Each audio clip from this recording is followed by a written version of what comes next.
નમસ્કાર મિત્રો, મારી યુટ્યુબ ચેનલમાં ફરી એકવાર આપનું હૃદયપૂર્વક સ્વાગત છે મિત્રો કે શાકનો વઘાર કેવી રીતે કરવો જોઈએ અને શાકનો વઘાર કરતી વખતે બહેનો કેટલીક ભૂલો કરે છે, જેના કારણે એ શાક આપણે જે ખાઈએ છીએ નિયમિત એ શાક ખાવા લાયક રહેતું નથી. તો કઈ કઈ ભૂલો કરે છે આજકાલની બહેનોને એવું લાગશે કે કેમ અમને શાકનો વઘાર કરતાં નથી આવડતું. બિલકુલ નથી આવડતું. તદ્દન ખોટી રીતે તમે વઘાર કરો છો, માત્ર ને માત્ર જીભના સ્વાદ માટે થઈ અને જે વસ્તુઓ નથી આવતી એવી વસ્તુઓ પણ તમે વઘારની અંદર ઉપયોગ કરો છો, જેના કારણે આપણા શરીરની અંદર બેડ કોલેસ્ટ્રોલ એટલે ખરાબ કોલેસ્ટ્રોલનું પ્રમાણ વધે છે, જેના લીધે હાઈ બીપીનો પ્રોબ્લેમ લંબાગાળે થઈ શકે છે, કોલેસ્ટ્રોલનો પ્રોબ્લેમ થઈ શકે છે, યુરિક એસિડનું પ્રમાણ વધી શકે છે, પગના ઢીંચણના જે ગાદી છે એ ગાદીની અંદર ઘસારો પડી શકે છે. આ બધા જ પ્રકારની બીમારીઓ આજકાલ આપણે જે વઘાર કરવાની રીત છે એ ખોટી રીત છે, જેના લીધે આ બધી બીમારીઓ આવવાની શક્યતાઓ વધી જાય છે.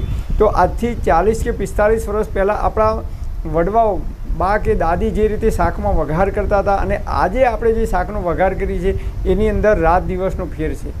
તો કઈ કઈ ભૂલો કરી છે? તો નંબર 1, શાકની અંદર આપણે જ્યારે વઘાર કરીએ છીએ ત્યારે પહેલાં તો આજથી 40-45 વર્ષ પહેલાં આપણા ગઢિયાઓ જે તેલનો ઉપયોગ કરતા હતા એ લાકડાની ગાણીનું શુદ્ધ સિંગ તેલ અથવા તલનું તેલ અથવા સરસવનું તેલનો ઉપયોગ કરતા હતા, જ્યારે આજકાલ આપણે માત્ર ને માત્ર સિંગ તેલ અથવા કપાસિયા તેલ, ઘણા લોકો સૂરજમુખીનું તેલ વાપરે છે.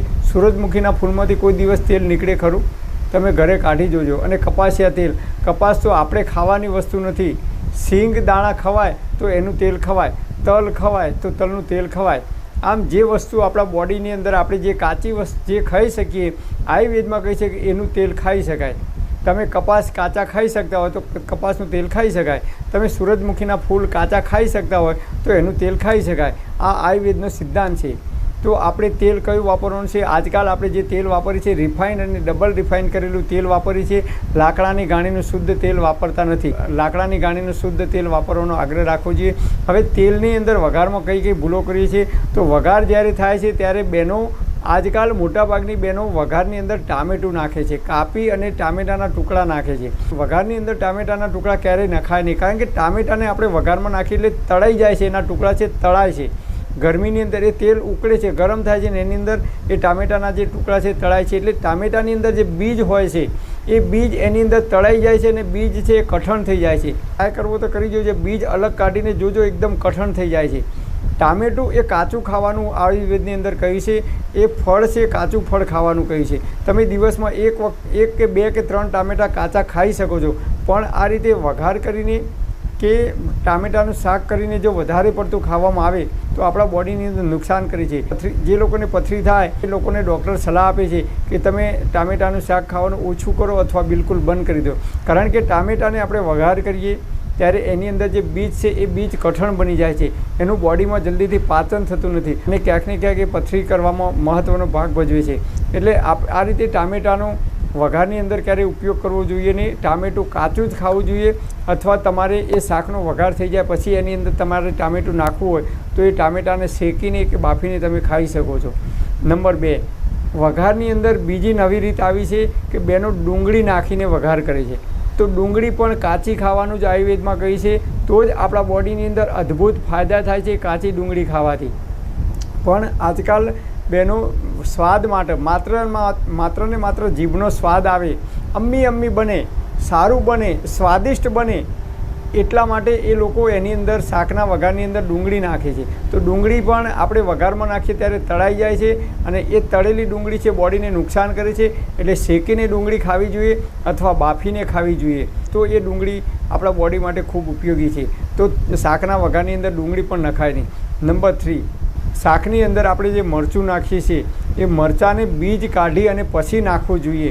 તો જ્યારે મરચું નાખતા તો ટુકડા કરીને એની અંદર જે બીજ આવે બીજ કાઢી અને પછી તમે મરચું નાખો તો એ મરચું બોડીને નુકસાન કરતું નથી. પરંતુ મરચાંને તળીને ખાવાનું નથી કહ્યું, મરચાંને પણ તમે શેકીને એટલે કે બાફીને ખાઈ શકો છો. એટલે કે શાકની અંદર તમે ટુકડા કરીને નાખો તો એ શાકની સાથે મરચું ચડી જાય છે. મરચું વધારે આપણને બોડીમાં નુકસાન કરતું નથી.